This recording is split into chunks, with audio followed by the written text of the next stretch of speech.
गसाइगावनि सोनाब बेंगल सीमा सेरनि गोलाव समनिफ्राय संकस दैमानि हा खुरखानाय जेंनाखौ सुस्रांनो थाखाय नायगिदिंफैदों केबिनेट मन्थ्रि पिजु हाजरिकाया।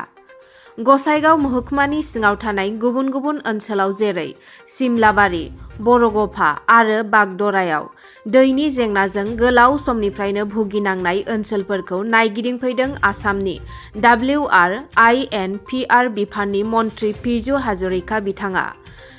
बिथांजों लोगोसे बिटिआरनि गाहाय मावफुं सोद्रोमा मुस्रि प्रमद बर' बिथाङाबो नायगिदिंफैदों।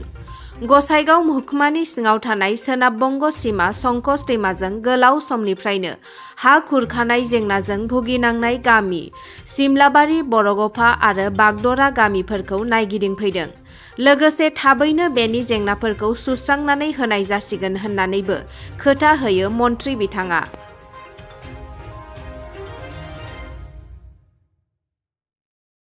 वाटार रिसोर्सेस डिपार्टमेंटर काम चुआ और कत काम करिब लगा आछे हेतु निजे पर्यवेक्षण करा। माननीय मुख्यमंत्री डांगरियाय याলৈके आहुते संकोच रिभार नदीर गराखहनीयार कथा কৈছিলে तेखेतक स्थानीय राइजे मोक याলৈके आहिबले কৈছিলে विशेष असुविधार कारणे मैं बहुत दिन आहिब পৰা नासिलो। प्रमोद बड़ो डांगरियाय प्राय मोक कय याলৈके आहिबले আজি आहि चालू निजे सरजमीन तदন্ত কৰিলো বুলি যেটো কয় নিজে চালো। মই কামখিনি কৰিবলৈকে অতি সোনকালে প্ৰচেষ্টা চলাম যাতে এই নদীখনে আৰু আমাৰ ফালে সোমাই আহিব নোৱাৰে। এটো হৈছে বৰ্ডাৰ, গতিকে ইফালে যদি সোমাই আহে মানে অসমৰ মাটি কমি কমি গৈ থাকা, গতিকে এটো হ'ব দিব নোৱাৰি। অতি সোনকালে মানে নেক্সট ৱৰ্কিং সিজনত ইয়াৰ গৰাখহনীয়া প্ৰতিৰোধৰ কাম আৰম্ভ কৰিম। স্যাৰ ইয়াৰ পূৰ্বে ইউজি ব্ৰহ্ম আহিছিল তেতিয়া কিন্তু নহল। এইবাৰ আপুনি অহাৰ পিছত স্থানীয় ৰাইজে কি আশা কৰিব, কিমান দিনত কামখিনি হ'ব বুলি? মইতো ক'লো ইতিমধ্যে, আপুনি নুশুনিলে নেকি? আহা ৱৰ্কিং সিজনত কৰিম বুলি ক'লো। যদি মই কৈছোঁ হ'ব কাম।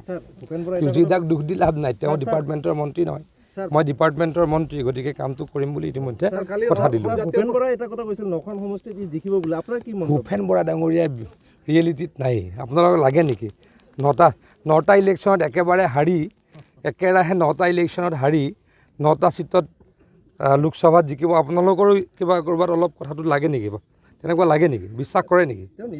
আপোনালোকে সুধিছোঁ, বিশ্বাস কৰে নেকি? ভূপেন বৰা ডাঙৰীয়াই একেৰাহে 9টা ইলেকশ্যনত হাৰিছে, মানে কংগ্ৰেছ দল হাৰিছে। তাৰপাছত আকৌ 9টা সমষ্টিত লোকসভাত তেওঁলোক জিকিম বুলি কয়। এই মানে কি কয়, এনেকুৱা যদি মই বেলেগ শব্দ আজি ক'ব খোজা নাই, এটাই ক'ব খোজোঁ, ৰিয়েলিটিত থাকক, দলটোক তলৰ পৰ্যায়ত কৰিবলৈকে শক্তিশালী কৰিবলৈকে চেষ্টা কৰক।